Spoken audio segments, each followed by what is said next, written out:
My Uncle Lee was the relative I always dreaded talking to at Thanksgiving, the one who shows up every year expecting that they're invited. He was my mother's brother, and he worked as a mortician several states away from where we lived. He had a passion for death that was, perhaps not literally, undying, and the career suited him perfectly. He had the chilly voice of a man who had his hands all over your loved one's dead body, and the pale complexion of a ghostly figure not far from death himself, complete with oily, slicked-back hair to match. Yes, ma'am, just a couple thousand for us to carve out Billy's insides and fill him with chemicals that will give him the glow he never had. Oh, now I understand that this is an emotional time, but if you could just sign this check through your tears, these services won't pay for themselves, you see.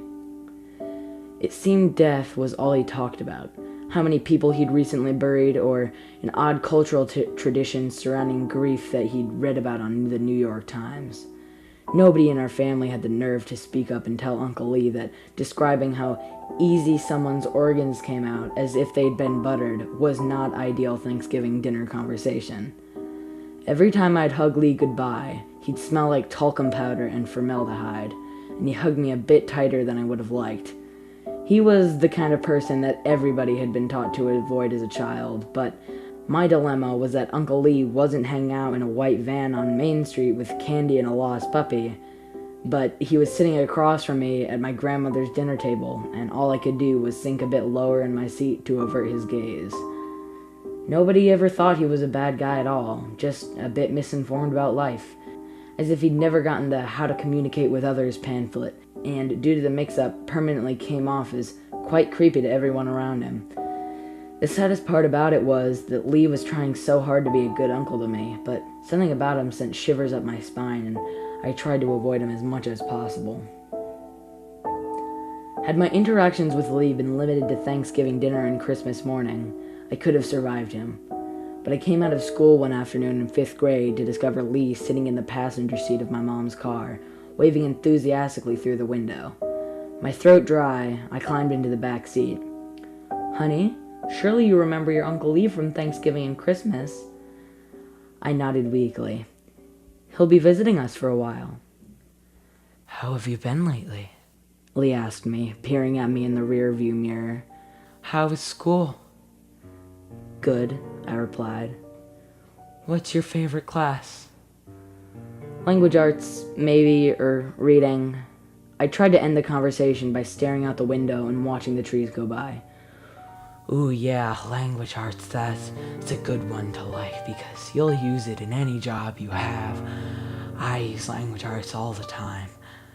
I braced myself for a gruesome elaboration on a recent burial, but to my surprise, none came. My mom started to turn to drive back towards our house. "No, why would we go home now? There's still so much to talk about. Tell you what, let's go out for ice cream. My treat." Mom considered it, then obliged, and Lee flashed me a thumbs up in the rear view. I found myself smiling back. When we got to the ice cream shop, Lee let me get 3 scoops of mint chocolate with sprinkles. My mom didn't object. I could tell she really wanted me to like Lee. I only finished half the first scoop. My mom and Lee ate the rest. I didn't really want to talk, so I only half-heartedly answered Lee's questions about how things had been going lately. But he didn't talk about his funeral home half as much as he usually did, and it seemed like I would be able to stand him for a few days at least. Little did I know, it was not just a few days. Due to troubles with him and his funeral home, Lee moved in with us indefinitely. My mom's study moved upstairs into my older brother James's room, and the study became Lee's room. Once his move-in was complete, I didn't dare peek into the study for anything. The room smelled like Lee smelled, and so I wanted nothing to do with it. Mom had strict precautions surrounding Lee, and when he was and wasn't allowed to be around me. If she ever took call during the night, which was rare, she would send me away for a sleepover at Lacey Grace's house. Lacey Grace was my absolute best friend. She had bouncy blonde curls and brown eyes, and she was just a great friend overall. Plus, her mom always made us hot chocolate and let us watch movies until late at night. Those precautions were broken at a certain night after the grade-wide musical, a torturous showcase during which the 5th grade is crammed into risers and forced to sing songs about how everyone is a special snowflake.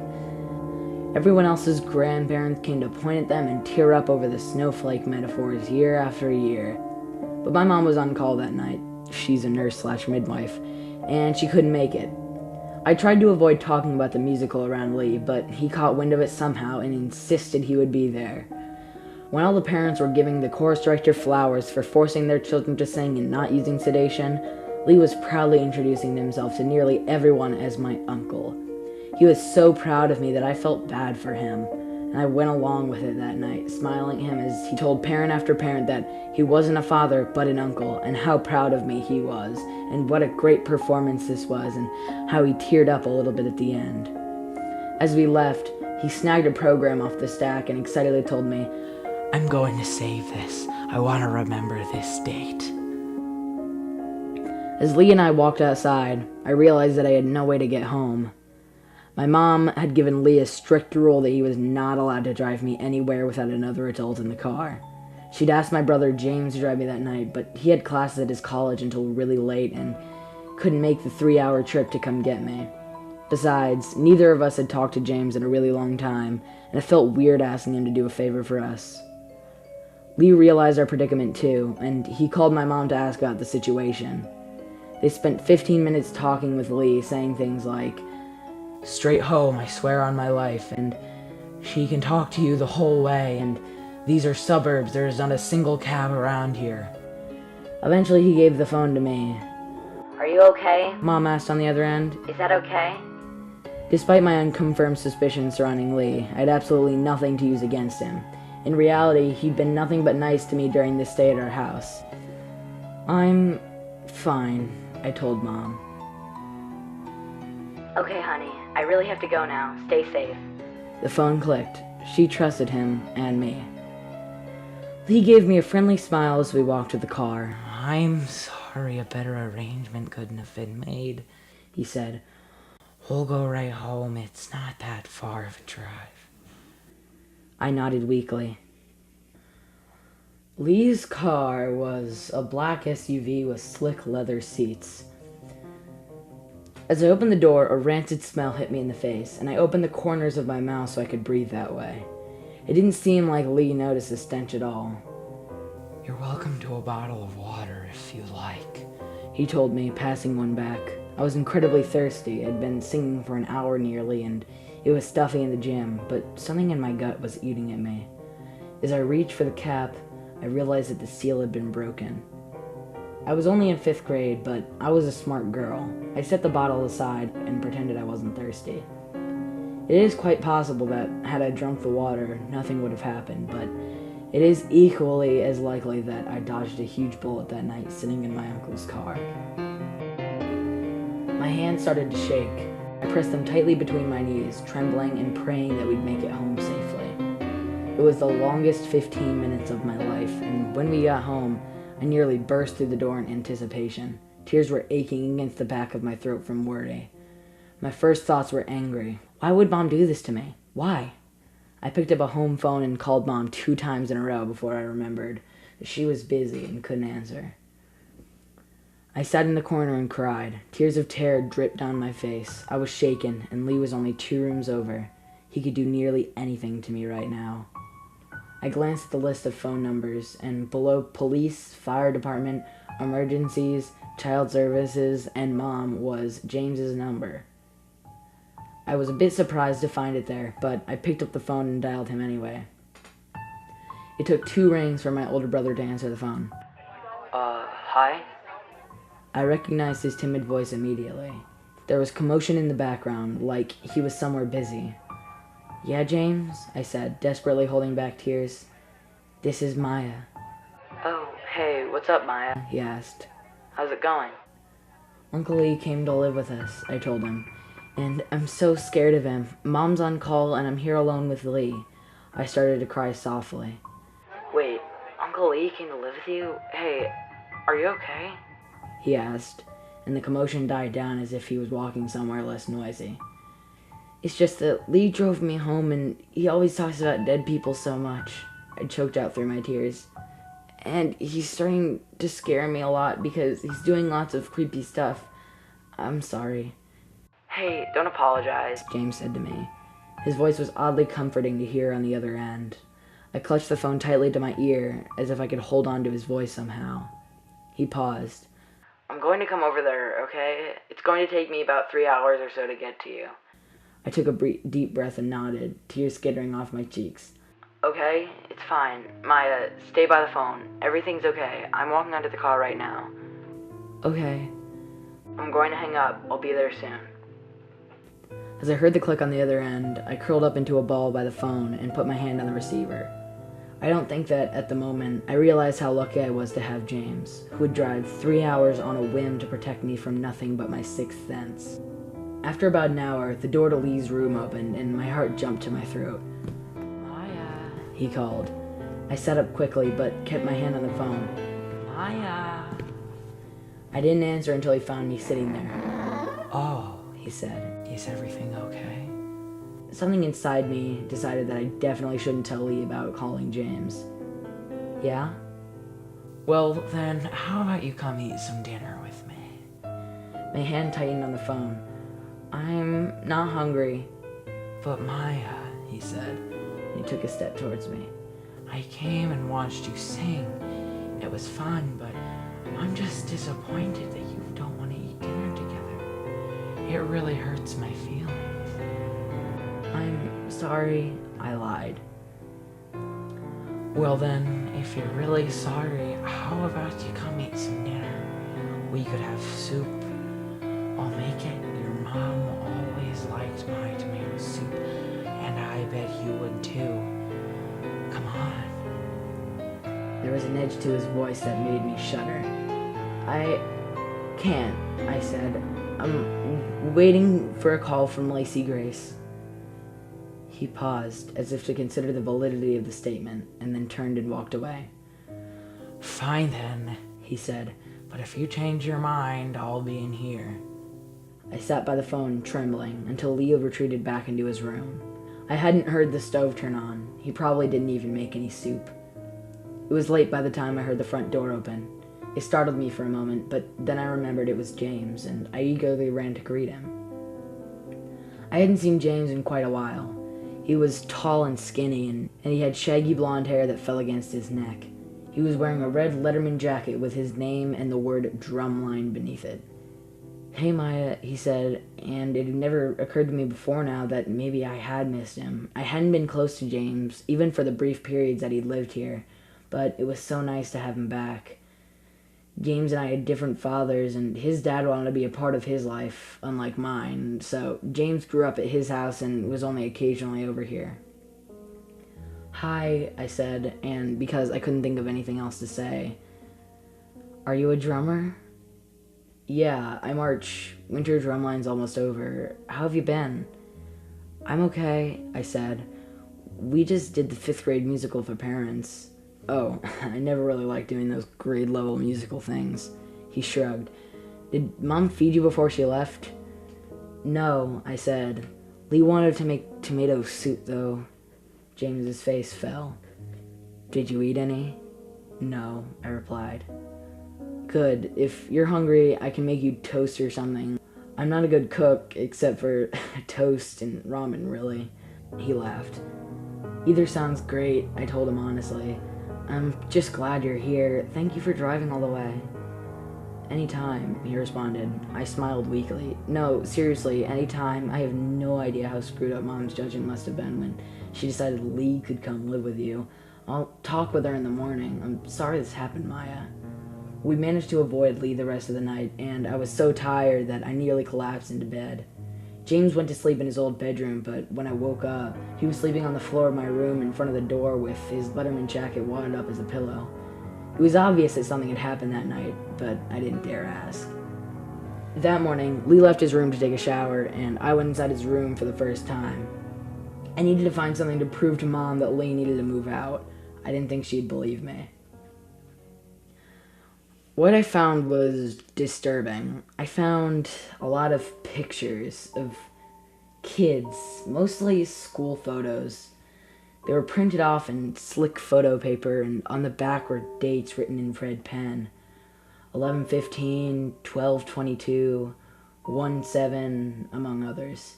Suddenly, the door opened, and I jumped, sending pictures flying everywhere. It was Lee. Oh, Maya. Those are my clients, he told me calmly, smiling. Lee moved out on his own will soon after, and James started to call me more often to check in on me. I could tell that he was starting to question Mom's sanity a bit now that she was getting older. It was nice to hear James's voice on the other end too, and to know that there was someone I could talk to about how my day went. It wasn't until a month after Lee moved out that my life was shattered into 1,000 pieces. It was almost as if it was revenge for being told to leave. He had decided to make one bold final move to ruin my life forever.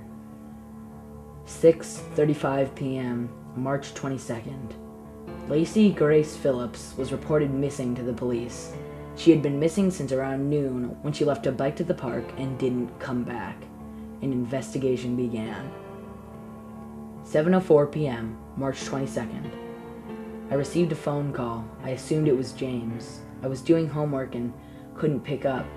The machine beeped to say I had received a message. Hello, Maya. This is your Uncle Lee. I just wanted to let you know that I have a surprise for you. Almost like a birthday present, a very late birthday present, because you see, I am a good uncle, a great uncle. In fact, my surprise is, excuse me, I just can't contain my excitement. My surprise is your friend. I have her, and I'm going to fill her with just the right chemicals to make her pretty forever. She'll look like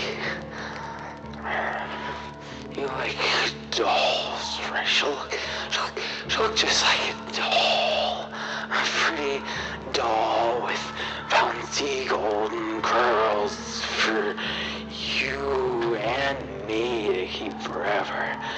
You don't have to thank me. No, I love you, Maya. I'm your uncle.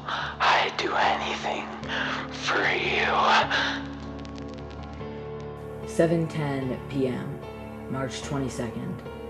My mom called 911 to report that we had located Lacey Grace, but we had no idea where Lee could be with her. He didn't live anywhere near here. 7:40 p.m., May 22nd. The police got a lead. A man matching Lee's description had been given a speeding ticket on the other side of town. The car had smelled suspicious and was noted by the police. 7:57 p.m., May 22nd. The bodies of 14 children were discovered in the trunk and storage areas of Lee's car. They were arranged incredibly neatly in expensive formal clothing. Some girls had their hair in braids. Lee stacked them on top of each other. The youngest was 3, the oldest was 16. They had all been murdered between January and May, the period of time that Lee had lived with us, but it appeared that they had been stored somewhere else for a majority of that time. James came over as soon as he saw the story on the news. He called us twice before driving over, but I was in too much shock to answer the phone anymore. James sat with me into the late hours of the night until the raw sun crawled above the horizon at daybreak. It was the most terrifying day and month of my life. As for Lee, he's in prison. That night, the police found a picture of me in his billfold. It was my school picture from the 5th grade, printed on photo paper. On the back, in red pen, 2 dates were written. 2/2, February 2nd, the day of the musical, crossed out. Beneath it, 3/23, March 23rd, That was tomorrow. I love you, Maya. I'm your uncle. I'd do anything for you.